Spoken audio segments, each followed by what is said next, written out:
തടവ് പുള്ളികളുടെ വേതന വർധന സർക്കാരിനെതിരെ ആയുധമാക്കി കണ്ണൂർ കോർപ്പറേഷനിൽ ഭരണപക്ഷം. കൗൺസിലർമാർക്ക് ടാബ് വാങ്ങാമെന്നും തുക ഓണറേറിയത്തിൽ നിന്ന് ഗഡുക്കളായി പിടിക്കണമെന്നുമുള്ള നിർദ്ദേശം ചോദ്യം ചെയ്തായിരുന്നു വിമർശനം. 51 വെട്ടിവെട്ടി കൊലപ്പെടുത്തിയവരും ഗോവിന്ദചാമിയുമൊക്കെ പാവങ്ങളുടെ പട്ടികയിലാണെന്ന് റിജിൽ മാക്കുറ്റി പരിഹസിച്ചു. കോർപ്പറേഷൻ കൗൺസിലർമാർക്ക് ടാബ് വിതരണം ചെയ്യുന്നതിന് അംഗങ്ങളുടെ ഓണറേറിയത്തിൽ നിന്ന് ഗഡുക്കളായി പണം പിടിക്കാനുള്ള ഉത്തരവിനെ നിശിതമായാണ് ഭരണപക്ഷം വിമർശിച്ചത്. Deputy mayor K P. താഹിർ തുടക്കമിട്ട വിമർശനം മറ്റ് ഭരണപക്ഷ അംഗങ്ങളും ഏറ്റുപിടിച്ചു. കൗൺസിലർമാർക്ക് ടാബ് ലഭ്യമാക്കാൻ നടപടി ഉണ്ടാകണമെന്ന് പറഞ്ഞാണ് തടവുകാരുടെ കൂലി കൂട്ടിയത് കെ.പി. താഹിർ പരാമർശിച്ചത്.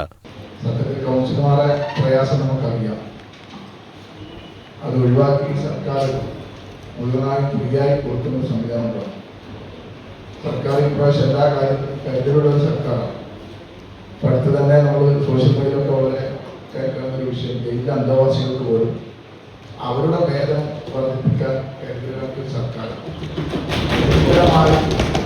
ജനങ്ങളുമായി സംബന്ധിക്കുന്ന കൗൺസിലർമാർക്ക്, ജനപ്രതിനിധികൾക്ക് ഒരു ടാബ് അത് ഫ്രീയായി കൊടുക്കാൻ സർക്കാർ ആവശ്യപ്പെടുന്നതാണ് പറയുന്നത്. നഗരാസൂത്രണ സ്റ്റാൻഡിംഗ് കമ്മിറ്റി അധ്യക്ഷ പി ഷമീമയും നിശിത വിമർശനമാണ് ഈ വിഷയത്തിൽ ഉയർത്തിയത്. സമരം ചെയ്തിട്ടും ആശാ വർക്കർമാർക്ക് കൊടുക്കാൻ സർക്കാരിന് പണമില്ല.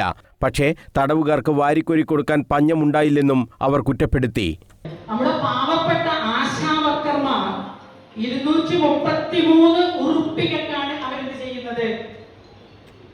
ആശാ വർക്കർമാരാണ് നമ്മുടെ മുഖ്യമന്ത്രിക്ക് വരെ ഉള്ള മെസ്സേജ് എത്തി. അതായത് വാർഡുകളിൽ, ഓരോ വാർഡുകളിലുള്ള എല്ലാ ഡീറ്റെയിൽസ് എത്തിച്ചു കൊടുക്കേണ്ട കഠിനമായി അധ്വാനിക്കുന്ന പാവപ്പെട്ട ആശാ വർക്കർമാർ എത്ര നാളുകളായി പ്ലീസ് 350 ഉറുപ്പികയാക്കിയിട്ട് വർദ്ധിപ്പിച്ചു തരുമോ?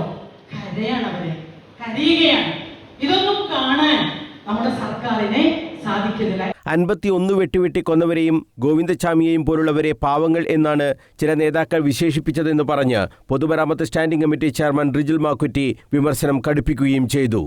ഇപ്പോൾ തടവ് പുള്ളികൾക്ക് ശമ്പളം വർദ്ധിപ്പിച്ചപ്പോൾ അത് പാവപ്പെട്ടവരാണെന്ന് പറയുന്ന നാട്ടിലാണ് നമ്മൾ ജീവിക്കുന്നത്.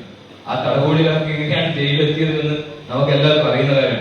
51 41 വെട്ടുവെട്ടി കൊലപ്പെടുത്തിയ കൊലയാളികളൊക്കെ തന്നെ ജയിലിൽ കിടക്കുമ്പോൾ അവർ പാവങ്ങളാണെന്ന് പറയുന്ന സർട്ടിഫിക്കറ്റ് കൊടുക്കുന്ന നാട്ടിൽ നമ്മൾ ജീവിക്കുമ്പോൾ അവർക്ക് വാരിക്കോരി കൊടുക്കുകയാണ്.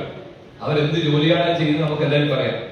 തടവുകാർക്ക് കൂലി കൂട്ടിയത് രാഷ്ട്രീയ വിമർശനത്തിന് ഉപയോഗിച്ചതിനെ പ്രതിപക്ഷ അംഗം വി കെ പ്രകാശിനി എതിർത്തു. കേരളത്തിലല്ല തടവുകാർക്ക് ഏറ്റവും കൂടിയ വേതനം കോൺഗ്രസ് ഭരിക്കുന്ന കർണാടകയിലാണെന്ന് പ്രകാശിനി തിരിച്ചടിച്ചു. തടവുപുള്ളികൾക്ക് വേതന വർധനവ് കേരളത്തിലാണ് ഏറ്റവും ഉയർന്ന, കോൺഗ്രസ് ഭരിക്കുന്ന കർണാടകയിലെ ഏറ്റവും ഉയർന്ന വേതനമാണ് തടവുകാർക്ക്. സുപ്രീം കോടതി വിധിയുടെ പശ്ചാത്തലത്തിലാണ് തടവുകാർക്ക് കാലാകാലമായ വർധനവ് മാനുഷിക പരിഗണന വെച്ചുണ്ടാവണം.